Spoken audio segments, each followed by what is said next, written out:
Have you ever reached the end of December and made the same promise you made the year before?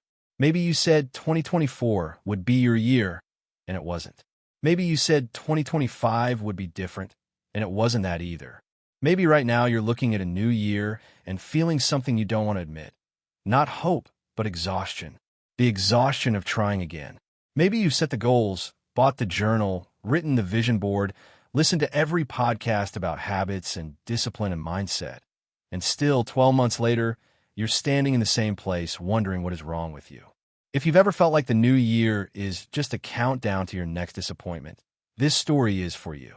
Because once there was a man who failed the same resolution for 5 years in a row, until one conversation on New Year's Eve taught him why he kept losing and what finally made him win. Stay with me until the end. In a mid-sized city where the skyline glittered with the ambitions of people who hadn't given up yet, there lived a 31-year-old project manager named Daniel. Daniel was not lazy. That was the thing nobody understood about him, least of all Daniel himself. Every January 1st, Daniel woke up early, opened a fresh notebook, and wrote his goals in capital letters. Lose 15 kilograms. Launch the side business. Save $10,000. Read 24 books. He believed in one thing above everything else. If you wanted something badly enough, you would find the will to get it. Desire is the engine, he would tell himself. If I want it enough, I'll do it. He wanted it. He always wanted it. And every year, by March, the notebook was in a drawer.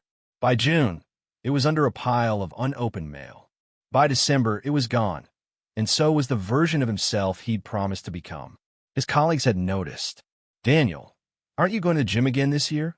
They would joke in January. He laughed along, but at night, alone, it didn't feel like a joke. In the same office worked a woman named Claire.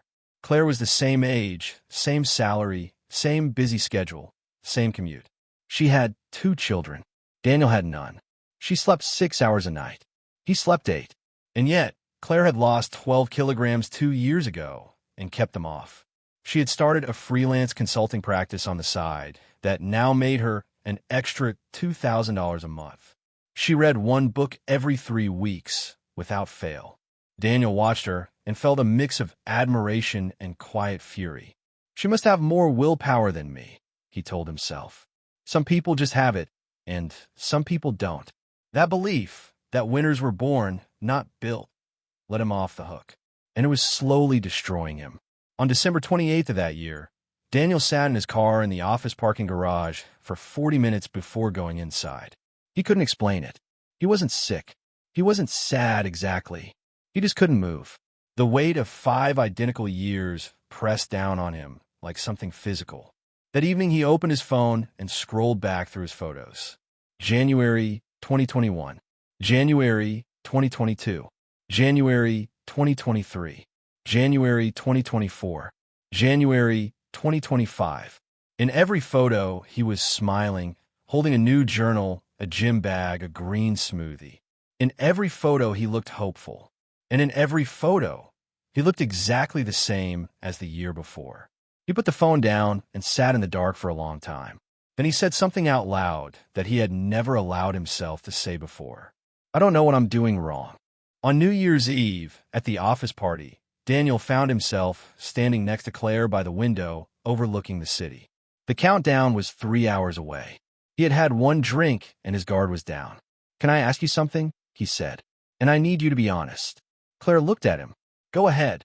I've been setting the same goals for 5 years and hitting none of them. You seem to actually do what you say you're going to do. What am I missing? Claire was quiet for a moment. Then she said, have you got 20 minutes?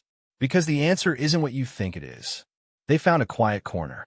Claire reached in her bag and pulled out a small pocket calendar, the kind with a full year on 2 pages. She placed it on the table. Look at this, she said. Every single day of the year is already printed here before January even starts.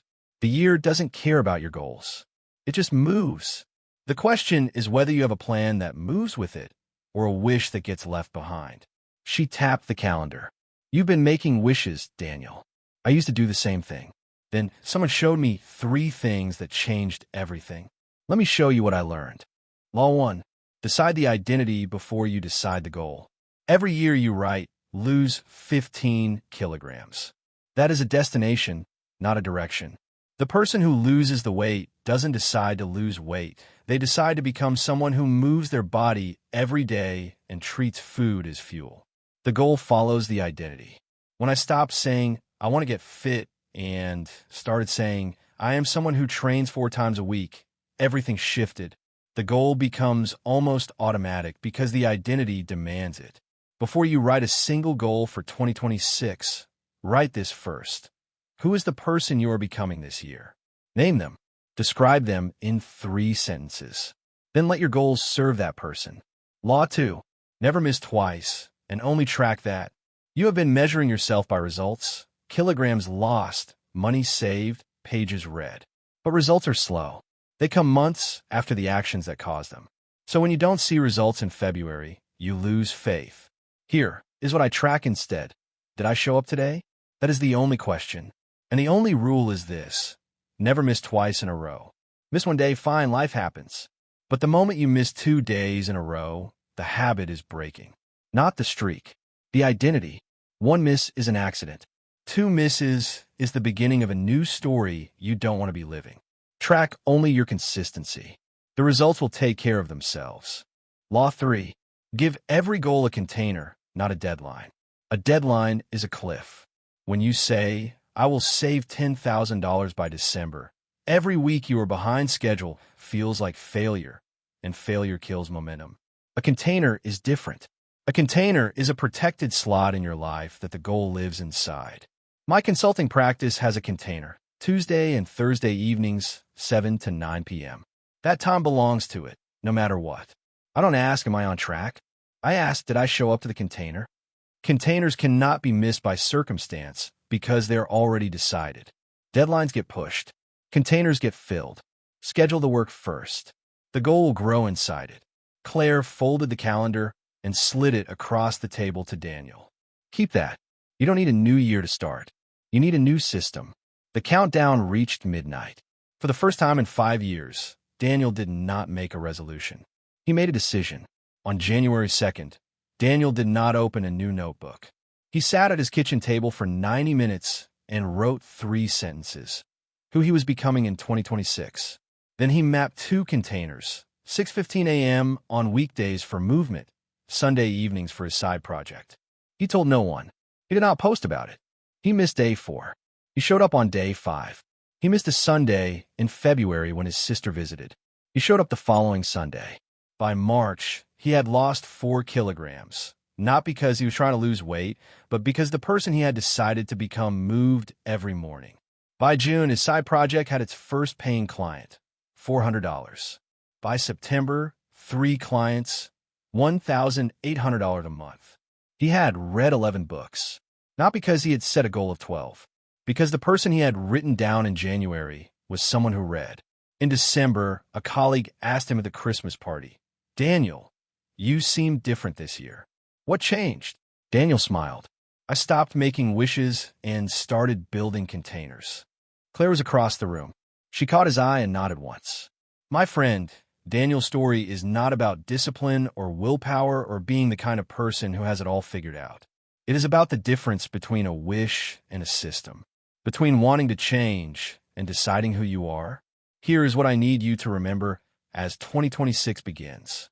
First, before you write a single goal, write the identity. Who are you becoming this year? 3 sentences. That person is your North Star. Second, track only one thing. Did you show up? Not results, not progress. Just, did you honor the person you said you were becoming today? And if you miss, never miss twice. Third, give your most important goal a container. A fixed time in your week that belongs to it, already decided, non-negotiable. Not a deadline. A home. Your challenge this week. Take 30 minutes, sit somewhere quiet, and write 3 things. Who you are becoming, what your daily container looks like, and the one thing you will never miss twice. That is your entire 2026 plan. Everything else is detail. Because here is what Daniel learned, and what you need to know. The year does not give you wins. You build a life that makes winning inevitable. One container, one identity, one day at a time. If this story gave you a different way to think about the year ahead, share it with someone who is about to make the same resolution for the 5th time. Drop a comment telling me, what is the one identity shift you are making in 2026? I will be back next week with another story. Until then, stop making wishes. Start building containers.